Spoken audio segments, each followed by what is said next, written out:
MCQ, pause and try to answer, and if you have marked the answer as option B, then you are right, absolutely right. So NF stands for neurofibromatosis, and there are two types of neurofibromatosis, NF1 and NF2, which are important. Of course, there are total of 8 types of neurofibromatosis which are found with various studies, but NF1 and NF2 are the ones which are important. And this is basically, along with tuberous sclerosis, which is very important, is a genodermatosis which runs in the families. It is an inherited condition, inherited as autosomal dominant inheritance pattern.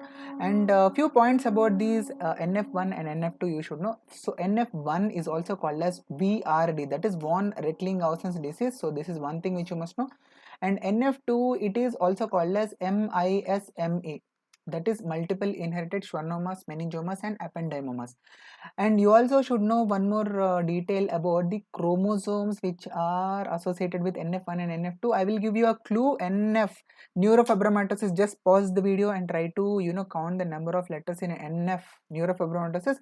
That is going to be the chromosome number in NF1. So NF2 is associated with chromosome number 22. And you can see in this picture, this is related to NF1, where you are able to see there is proptosis in this child of the left eye, and you can see in the imaging, you are able to see that optic nerve is showing some tumorous growth. So this is basically optic glioma, which is the most common tumor associated with neurofibromatosis type 1. Whereas in neurofibromatosis type 2, which is also called as multiple inherited schwannomas, meningomas and ependymomas, vestibular schwannoma, which is also called as acoustic neuroma, is the most important and most common type of tumor which you must remember.